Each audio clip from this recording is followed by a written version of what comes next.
Hello everyone, my name is Davina. The essay I'd like to read today is called How Home Truths Should Be Regarded. The protagonist always thought she had good humanity because she got along well with people and would help others with loving kindness. When the sister that she partnered with as a leader in the church always gave her certain suggestions, she felt humiliated and developed a bias against the sister, believing her to have poor humanity.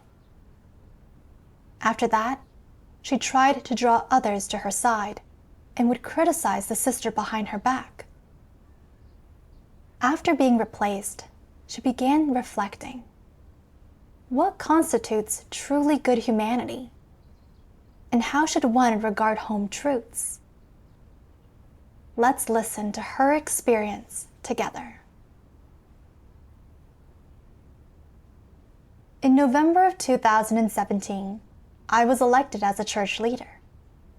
When I first started gathering or discussing with brothers and sisters, I was able to share my views, and my fellowship had some light.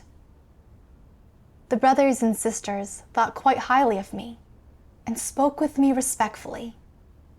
So I felt that I was valued and was quite pleased with myself. After a period of time, I noticed my partner, Sister Wendy, was quite frank in how she spoke to me and would sometimes bring up my problems directly when she observed them.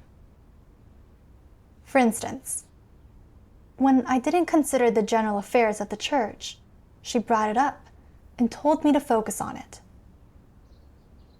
But I felt I'd lost a bit of face, and so I said I would focus on it going forward to avoid giving people a bad impression of me. But I was quite deficient in this area. Either I couldn't consider about certain things, or if I did, I didn't know how to do them. Later on, when Wendy brought it up a few more times, I would claim that I'd focus on it going forward. But really I was thinking, everyone has always said that I bear burden in my duty. And yet Wendy has this criticism of me. I wonder what the others will think of me now. I felt like Wendy was keeping a close eye on my issues, that she looked down on me. And so I felt like avoiding her. Sometimes when we were discussing work and I brought up an idea, Wendy would directly tell me she didn't find it suitable. Sometimes her tone was inappropriate, and she would put me on the spot. I felt she was too aggressive and had no regard for my dignity. I felt she had poor humanity and was hard to get along with. On a few occasions, I tried to talk with Wendy or tell her to come eat when she was on the phone, but she didn't respond immediately, which convinced me even further she had poor humanity and was too cold. So I had even less desire to interact with her. I had a much more easier partnership with the other two sisters. I could sense that they thought highly of me when we spoke about work or our current states, and they spoke to me respectfully. When they had issues, they'd often come to me for advice and would rarely point out my issues. I felt so at ease whenever I chatted with them or discussed work. The more I interacted with them, the more I felt Wendy was hard to get along with, and I just kept as far away from her as possible. I actually got the sense that Wendy was willing to work together with me. She would seek me out to discuss things. But I'd just respond perfunctorily and wasn't really willing to get close to her because I felt she had poor humanity. Sometimes certain vicious thoughts would occur to me. It would be better if Wendy wasn't in our group, then no one would nitpick my flaws. I remember one time during the church's annual leader election, I kept a close eye on Wendy's election results. I thought to myself, there's no way she'll get elected with her poor humanity. But to my surprise, everyone said she bore a burden in her duty and was very responsible. No one said anything about her having any glaring problems with her humanity. The upper leadership also said Wendy was a right person. I felt so confused. So no one has gained discernment of Wendy? She's so arrogant and loves exposing other people's weaknesses. Clear signs of poor humanity. I really didn't want to be partnered with her again. But when the results came out, we were both elected as leaders. I felt so encumbered when I thought about how I would have to partner with Wendy going forward. After that, I would rarely ever seek out Wendy to discuss work. It was mostly Wendy that would come to me, and I'd put off meetings as much as possible. I'd only discuss with her when I couldn't put it off any longer and wasn't willing to open up to her and say what was in my heart. One time, 2 brothers reported an issue with Wendy. They said she rarely fellowshipped on life entry and seemed to focus more on work. I realized that ever since I'd partnered with Wendy, she rarely spoke about life entry, and she didn't proactively fellowship during gatherings. Without bothering to understand her actual situation or fellowshipping with her, I immediately brought this issue up with 2 deacons. On the surface, I was just discussing her issue. But in reality, what I was saying was, Wendy is a church leader, and if she just focuses on work and doesn't emphasize fellowshipping truth to resolve issues, then she's not suited for the role. At the time, I was speaking in service of my private intentions. The deacons agreed with me that Wendy didn't value life entry and wasn't suited to be a church leader. I also told them, Wendy is quite overbearing, and she doesn't consider other people's feelings when she speaks, which can be constraining. As soon as I said that, another sister chimed in to say Wendy had recently brought up her deficiencies, and she had felt quite uncomfortable. This further proved to me that Wendy had a problem with her humanity. I then said, Wendy has poor humanity and is quite cold. And I brought up a few examples for them.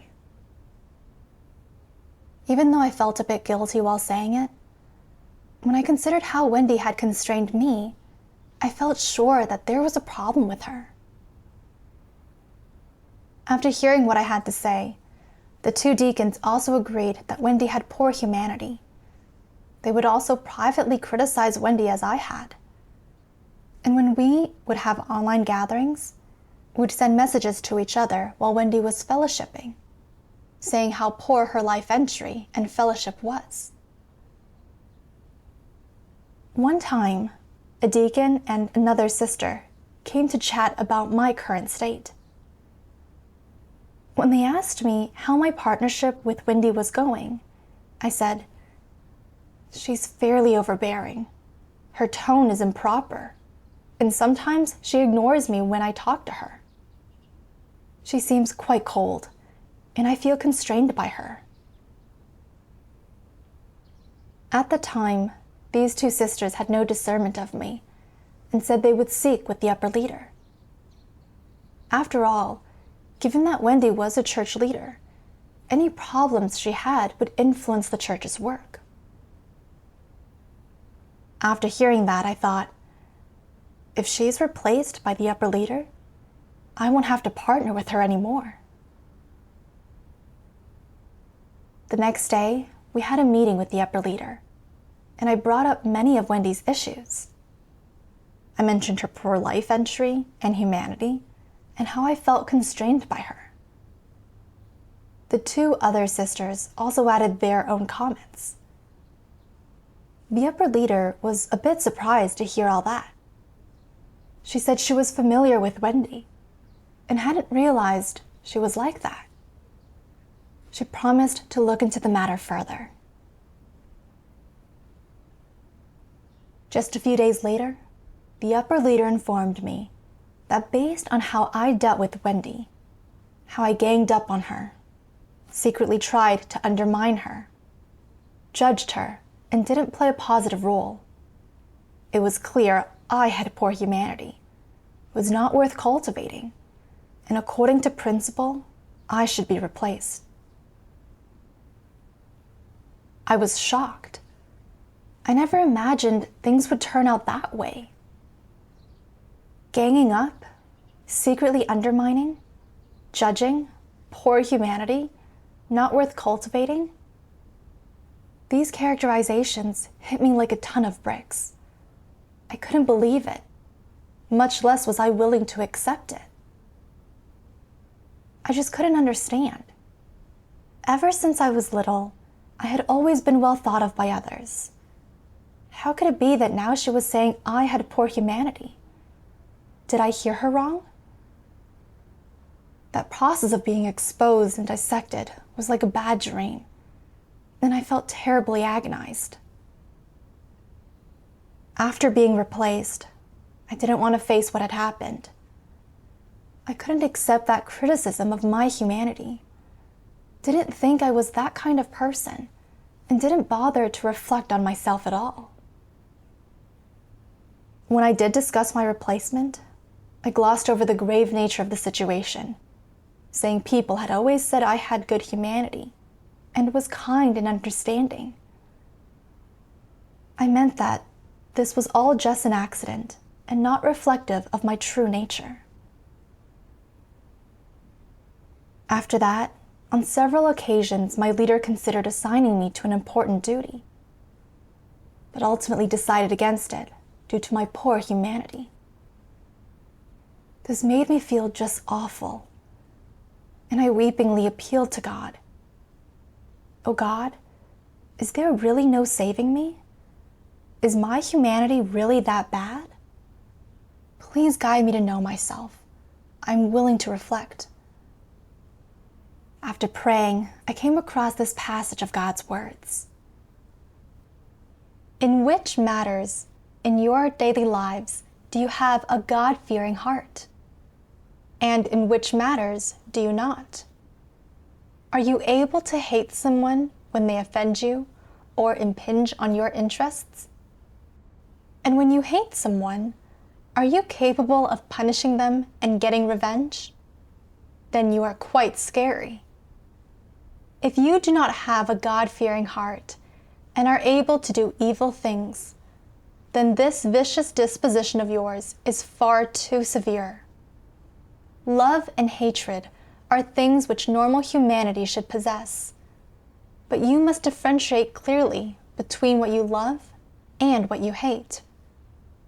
In your heart, you should love God, love the truth, love positive things, and love your brothers and sisters, whereas you should hate the devil, Satan, hate negative things, hate antichrists, and hate wicked people. If you are capable of suppressing and taking revenge on your brothers and sisters out of hatred, this would be very frightening. And this is the disposition of an evil person.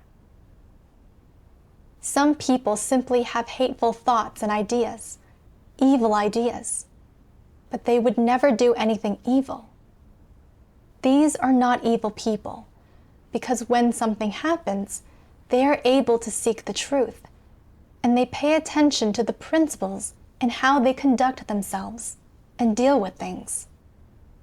When interacting with others, they do not ask more of them than they should. If they get along with the person well, they will keep interacting with them. If they do not get along, then they won't. It barely affects the performance of their duty or their life entry. God is in their heart, and they have a God-fearing heart.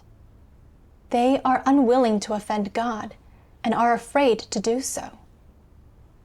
Though these people might harbor certain incorrect thoughts and ideas, they are able to reject or abandon them. They exercise restraint in their actions and do not utter a single word that is out of line or which offends God. Someone who speaks and acts this way is someone who has principles and who practices the truth. Your personality might be incompatible with another person's, and you may not like them. But when you work together with them, you remain impartial and will not vent your frustrations in doing your duty, or take out your frustrations on the interests of God's family. You can handle affairs according to principles. What is this a manifestation of? It is a manifestation of having a basic God-fearing heart. If you have a bit more than that, when you see that someone else has some inadequacies or weaknesses, then even if they have offended you or have a bias against you, you still have it in you to treat them correctly and lovingly help them. This means there is love in you, that you are a person who possesses humanity, that you are someone who is kind and who can practice the truth, that you are an honest person who possesses truth realities, and that you are someone with a God-fearing heart. If you are still of small stature, but you have a will and are willing to strive for the truth and to strive to do things according to principle, and you are able to deal with things and act toward others with principle, then this also counts as having somewhat of a God-fearing heart. This is most fundamental. If you cannot even achieve this and cannot restrain yourself, then you are in great danger and are quite frightening. If you were given a position, you could punish people and give them a hard time. You would then be liable to turn into an antichrist at any moment. Through God's words, I learned that people who have God-fearing hearts will not speak and act frivolously. Even if other people threaten their interests, they will not attack or ostracize people for fear of offending God. God has no place in the hearts of those who do not fear Him, and so they do and say as they please. They punish and take revenge on anyone that threatens their interests. God says, this is the disposition of an evil person. This phrase, the disposition of an evil person, really cut to the quick, and scene after scene of my interactions with Wendy flooded my mind. She spoke relatively candidly, and she would often give me some advice and point out my deficiencies in my duty, which made me feel like I'd lost face. As such, I felt that Wendy had poor humanity and was hard to get along with. Sometimes, when Wendy didn't respond right away when I spoke with her, I became even more convinced she had poor humanity and disliked her even more. When I heard someone say she didn't focus on life entry, I didn't look into the context and didn't consider her consistent behavior, and just took the opportunity to tell this to my partners. I told them Wendy focuses on work and not life entry, and is thus not suitable to serve as a leader. I wanted to draw them to my side, to isolate Wendy. Thinking back now, Wendy was under a lot of pressure as the supervisor of the church's gospel work. She had a lot of work to keep track of, and sometimes she'd get agitated when there were issues in the work and they didn't get results. Only talking about work and not focusing on fellowshipping truth principles was a deviation in her duty. It didn't mean she wasn't suited for the duty. But I judged Wendy with the intention of getting her replaced so that I wouldn't have to partner with her anymore. Wasn't I trying to punish her? What's more, everyone gets in a bad mood sometimes. Who can be all happy-go-lucky all the time? After all, Wendy was busy with work, so it was normal that she didn't have time to pay attention to me. It was understandable. But I made a big deal of the fact that she ignored me and concluded that she had poor humanity and was too cold. This didn't accord with reality. I was blindly branding her with an unwarranted label and condemning her. I also spread these ideas to the other sisters, which caused them to have ever larger biases toward Wendy, and they followed me in judging her behind her back and stopped focusing on their duties. My disposition must have been quite vicious to do things like that. When Wendy's actions and speech threatened my interests and reputation, I condemned, attacked, and took vengeance on her. I saw that I didn't have the slightest fear of God in my heart. As a church leader, not only did I fail to partner well with my brothers and sisters and do my duty according to principle, I even took the lead in doing evil and disrupting church work. I really wasn't worthy of doing such an important duty. I used to think I had great humanity, was kind and understanding, but that was just because other people hadn't threatened my interests. As soon as that happened, my vicious nature was exposed, and I was able to judge, attack, and take vengeance on people. Only upon realizing this did I see that I had poor humanity. It was with God's righteousness that I was replaced. I deserved that fate. After that, I opened up to my brothers and sisters, dissected the intentions behind my actions, and shared my reflections on and knowledge of myself. My brothers and sisters all encouraged me. They said, "You can gain self-knowledge through replacement. This is a good thing." I gained some knowledge of myself through that experience, and I felt less depressed. I was also able to accept being exposed to a degree. I prayed to God, "Oh God, I have truly done evil. Going forward, I'm willing to repent." After that, when I revealed my corrupt disposition when interacting with others, I would pray to God, reflect on myself, and focus on partnering harmoniously with others. I also began to seek more earnestly in my duty, and my days felt full and rich. After just a few days, my upper leader came to me and said that in the past I was too arrogant, didn't accept other people's advice, and didn't treat people according to principle. But after being replaced, I had learned to reflect on and know myself.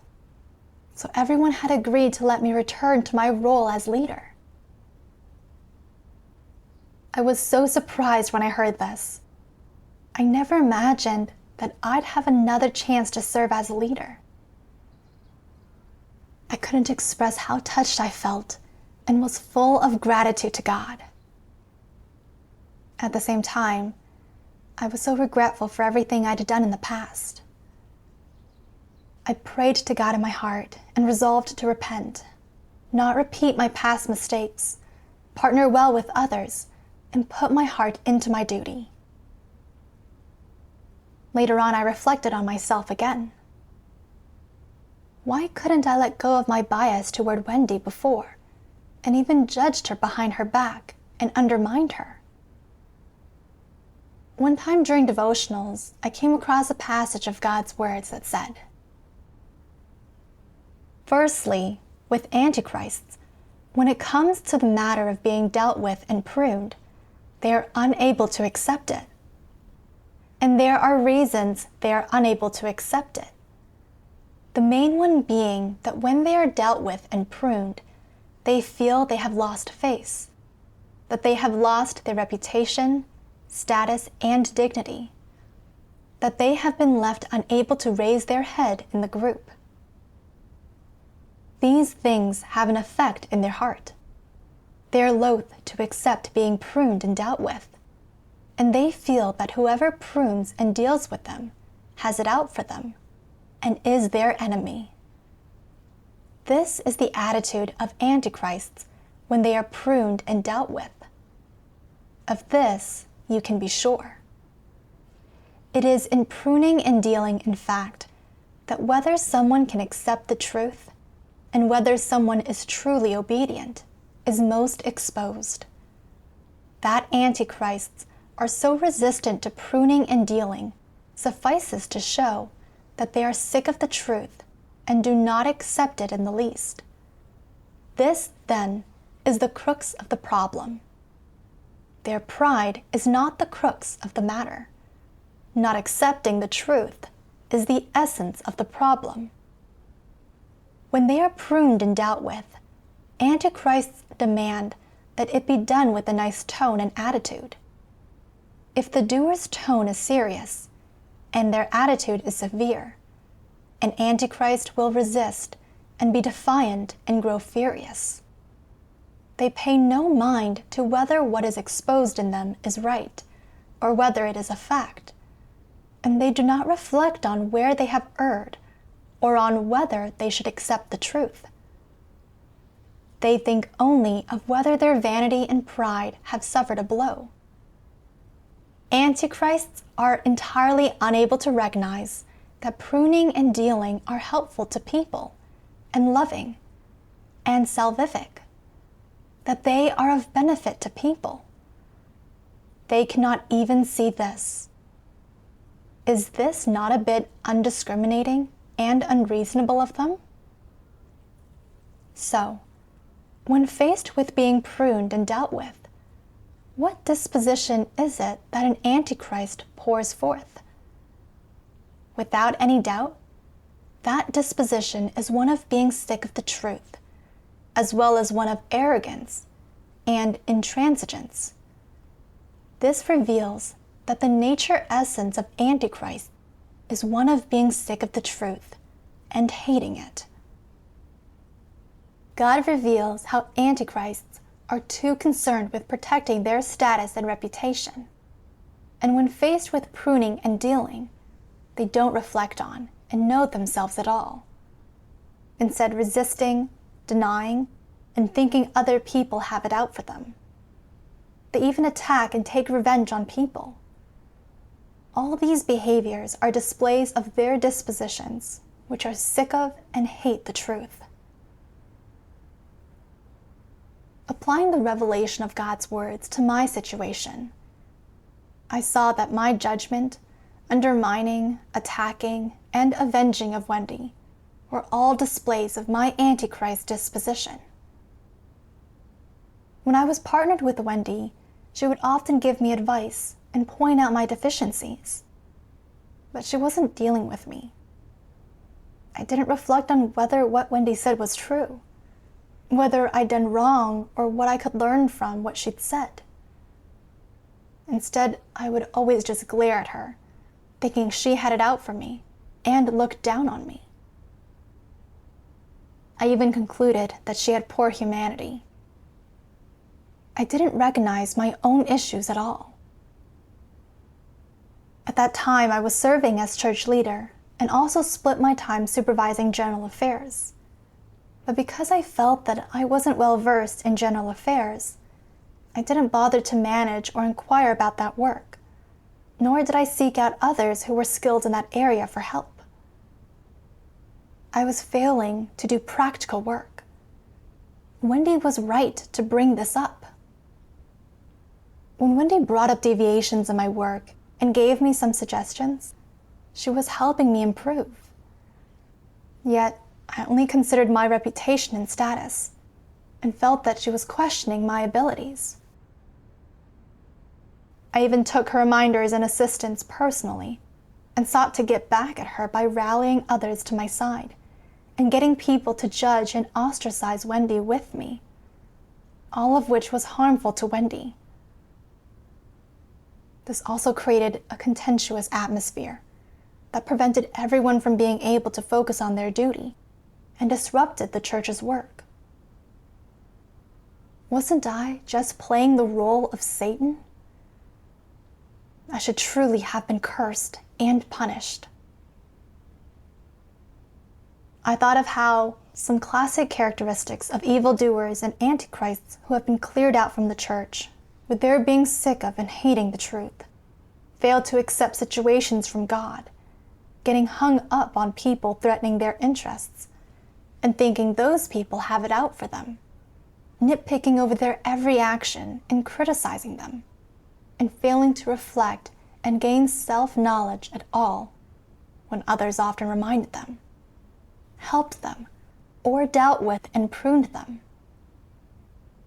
What's more, they hated whoever tried to correct them and attacked and ostracized them, disturbing those around them, disrupting the church's work, and ultimately doing so much evil that they were cleared out.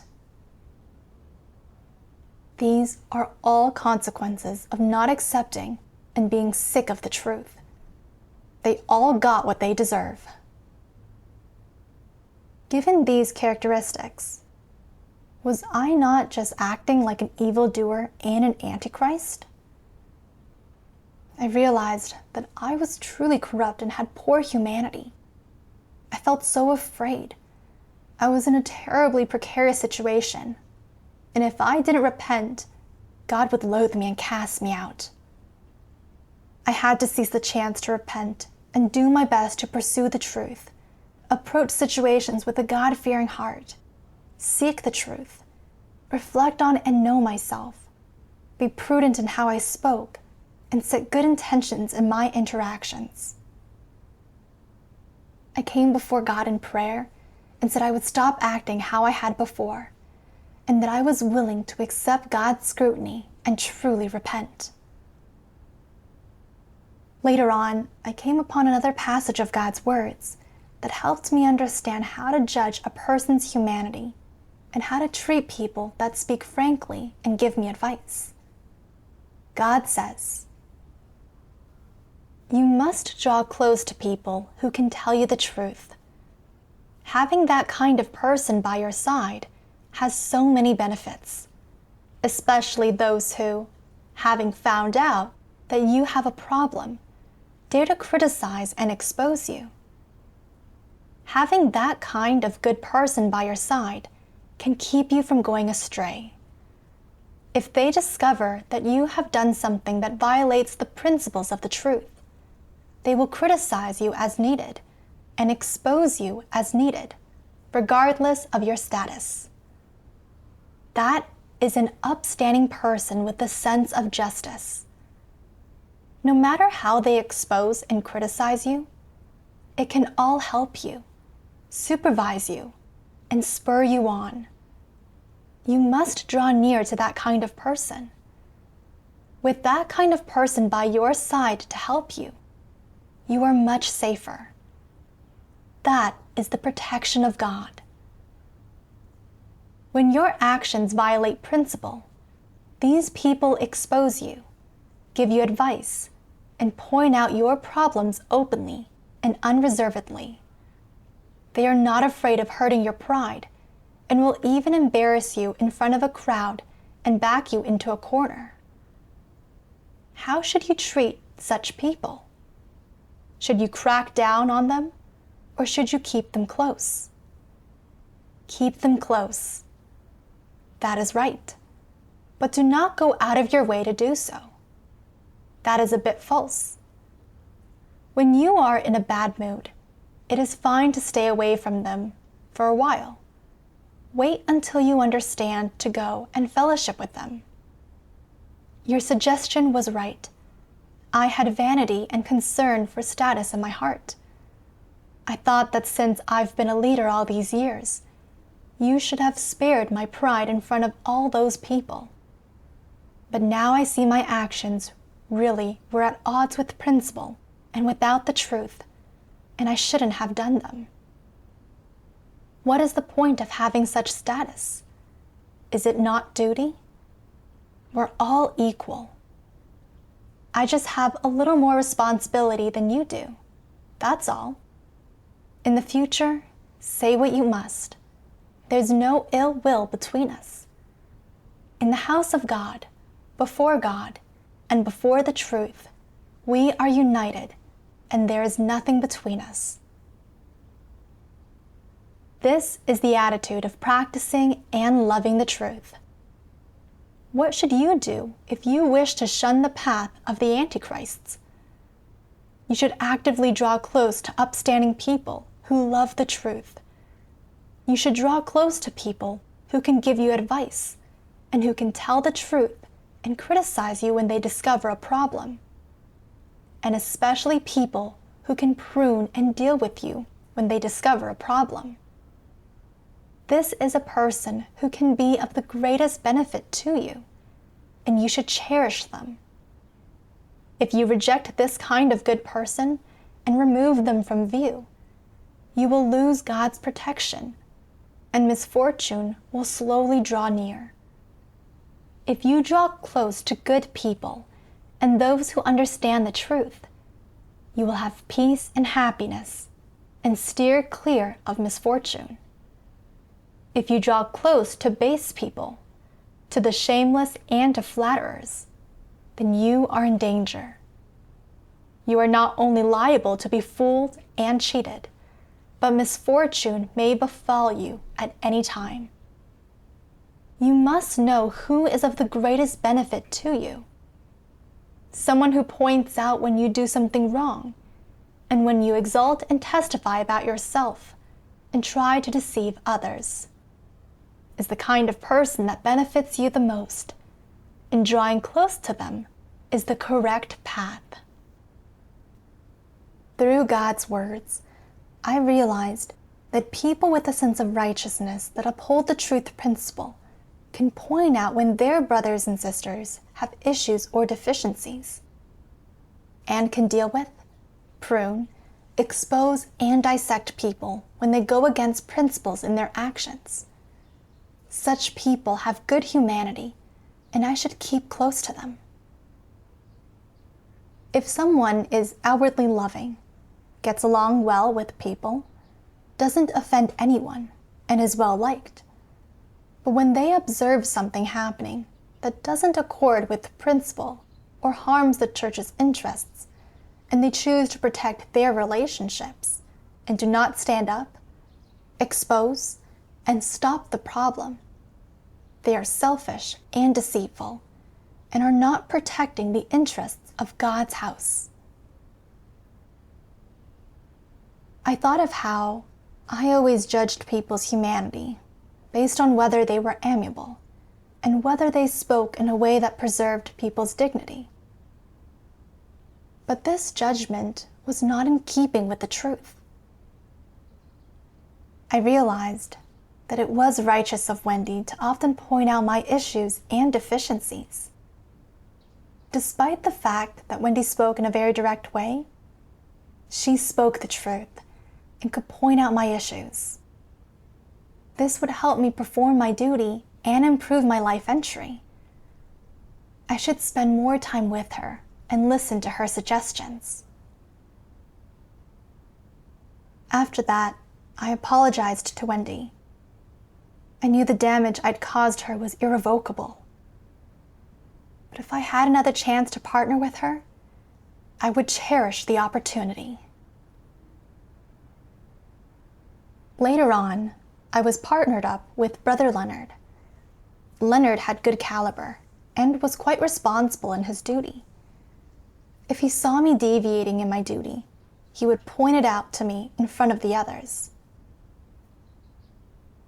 At first, despite feeling a bit embarrassed, I was able to take his criticism as a lesson from God. But as time went on and the pattern continued, I began to become a bit fed up. Sometimes Leonard would be a bit scornful in his criticism and would find fault in my work. I felt so embarrassed, like he had seen right through me, and I no longer wanted to partner with him. I thought he was too arrogant, and his tone of voice was unacceptable. A few times while discussing my partnership with others, I had wanted to disparage Leonard. But just as I was about to say something, I'd realize I was wrong.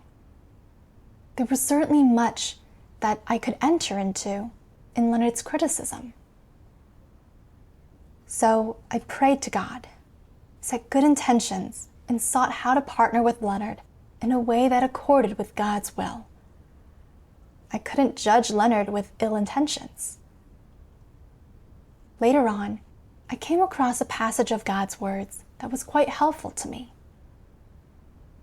When you discover you are doing something wrong or have the outpouring of a corrupt disposition, if you are able to open up to and communicate with people, this will help those around you to keep an eye on you.